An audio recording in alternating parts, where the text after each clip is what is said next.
അയോധ്യയിലെ രാമക്ഷേത്രത്തിന്റെ പ്രാണപ്രതിഷ്ഠാ ചടങ്ങിൽ മുഖ്യ കാർമ്മികത്വം വഹിക്കാനുള്ള പ്രധാനമന്ത്രി നരേന്ദ്രമോദിയുടെ തീരുമാനം ഒരു മതേതര രാഷ്ട്രത്തിന്റെ നേതാവ് മതപരമായ ചടങ്ങിൽ പങ്കെടുക്കണമോ എന്ന ചർച്ചയ്ക്ക് വ്യാപകമായി തുടക്കമിട്ടിരിക്കുകയാണ്.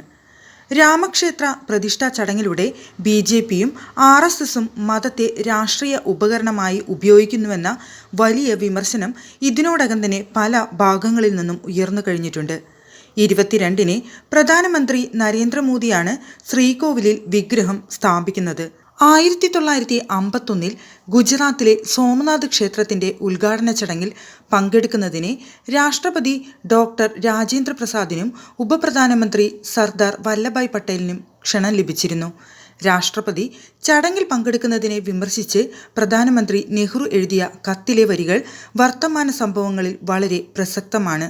നെഹ്റു ഇങ്ങനെ എഴുതി: സോമനാഥ് ക്ഷേത്രത്തിന്റെ ഉദ്ഘാടനത്തിൽ താങ്കൾ പങ്കെടുക്കുന്നത് ഉചിതമായി എനിക്ക് തോന്നുന്നില്ല. ഇത് ഒരു ക്ഷേത്രത്തിന്റെ ഉദ്ഘാടനത്തിൽ പങ്കെടുക്കുന്നതിന്റെ മാത്രം വിഷയമല്ല. അത് തീർച്ചയായും ആർക്ക് വേണമെങ്കിലും ചെയ്യാം. പക്ഷേ ഇതിന് മറ്റ് അർത്ഥതലങ്ങൾ കൂടിയുണ്ട്.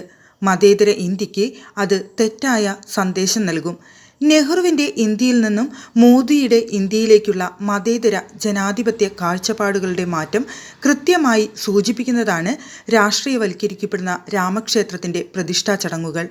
മതേതര രാഷ്ട്രമായ ഇന്ത്യയിൽ മതവിശ്വാസങ്ങളും മതബിംബങ്ങളും എത്രമാത്രം രാഷ്ട്രീയവൽക്കരിക്കപ്പെട്ടു കഴിഞ്ഞു എന്നതിൻ്റെ ഏറ്റവും ഒടുവിലത്തെ ഉദാഹരണമായി രാമക്ഷേത്രത്തിൻ്റെ പ്രതിഷ്ഠാ ചടങ്ങ് സൂചിപ്പിക്കുന്നു.